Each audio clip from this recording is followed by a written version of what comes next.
Plan सिर्फ पैसे लूटना नहीं होता, बल्कि सिस्टम को चैलेंज करना होता है। कहानी शुरू होती है टोक्यो से। टोक्यो एक यंग और फियरलेस लड़की होती है जो अपने बॉयफ्रेंड के साथ मिलकर रॉबरीज करती थी। लेकिन एक रॉबरी के दौरान सब कुछ गलत हो जाता है। ऐसी गलती भी सबकी जान ले सकती थी। एफआईआर धीरे धीरे सबका इंट्रोडक्शन होता है। बर्लिन सबसे कॉन्फिडेंट और डेंजरस लगता है। नायरोबी एनर्जेटिक और स्मार्ट होती है। रियो यंग हैकर होता है जो टेक्नोलॉजी का मास्टर है। डेनवर एग्रेसिव होता है, लेकिन उसका फन्नी लाफ उसकी अलग पहचान बनाता है। मॉस्को एक्सपीरियंस्ड रॉबर होता है जो हर सिचुएशन को कामली हैंडल करता है। शुरू में टीम के बीच आर्ग्यूमेंट्स और ट्रस्ट इश्यूज होते हैं, क्योंकि सब क्रिमिनल्स होते हैं और किसी को किसी पर भरोसा नहीं होता। लेकिन प्रोफेसर उन्हें समझता है कि अगर उन्होंने उसका प्लान परफेक्टली फॉलो किया तो उनकी जिंदगी हमेशा के लिए बदल सकती है। याद रखो, हम सिर्फ प्लान फॉलो करेंगे, पैनिक नहीं, इमोशंस नहीं। सब साइलेंटली सर हिला देते हैं और एफआईआर एक बड़ी वैन में बैठकर रॉयल मिंट ऑफ स्पेन की तरफ निकल पड़ते हैं। लेकिन सीधा मिंट पहुंचना इतना आसान नहीं था। उन्हें गाड़ी में लोड करती है। इन बैग्स में वेपन्स, एम्यूनिशन,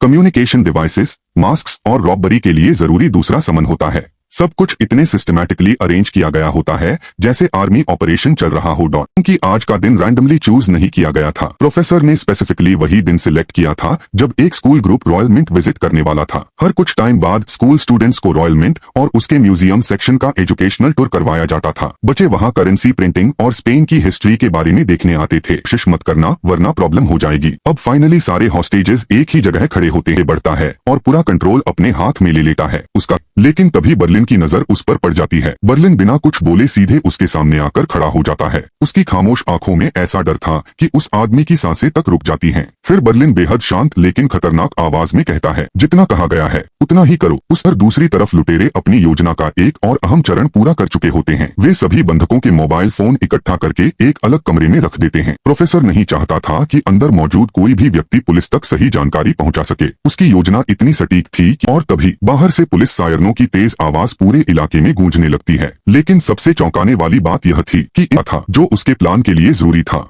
रॉयल मिंट पर हमला। यह खबर पूरे स्पेन में आग की तरह फैल चुकी। बाहर खड़ी पुलिस को लगे कि लुटेरे अब पैसे लेकर भागने की तैयारी कर रहे हैं और फिर मिंट के बाहर का पूरा इलाका गोलियों की आवाज से कांप उठता है। अंदर मौजूद बंधक डर के मारे चीखने लगते हैं। पुलिस को अब यही लग रहा था कि लुटेरे घबरा चुके हैं और किसी भी कीमत पर भाग निकलना चाहते हैं। लिख बदल जाती है क्योंकि यह मौत प्रोफेसर की असली योजना का हिस्सा नहीं थी। प्रोफेसर का नियम बिल्कुल साफ था, बिना वजह किसी की जान नहीं जाएगी। लेकिन अब हालात धीरे धीरे नियंत्रण से बाहर जा रहे थे। फिर भी सबसे बड़ा खेल अभी बाकी था, क्योंकि बाहर पुलिस और मीडिया जो कुछ देख रहे थे वह पूरी सच्चाई नहीं थी। वो सिर्फ एक भ्रम था। पुलिस को लग रहा था कि लुटेरे पैसे लेकर भागना चाहते हैं, लेकिन असलियत इससे कहीं ज्यादा खतरनाक थी। पैसों से भरे ये बैग, ये गोलियां, ये नकली भागने की कोशिश, सब कुछ सिर्फ एक ध्यान भटकाने वाला खेल था। प्रोफेसर पुलिस को ठीक वही सोचने पर मजबूर कर रहा था जो वह चाहता था। और जब तक पुलिस को असली योजना समझ आती, तब तक रॉयल मिंट के अंदर इतिहास की सबसे खतरनाक डकैती अपना असली रूप लेने वाली थी।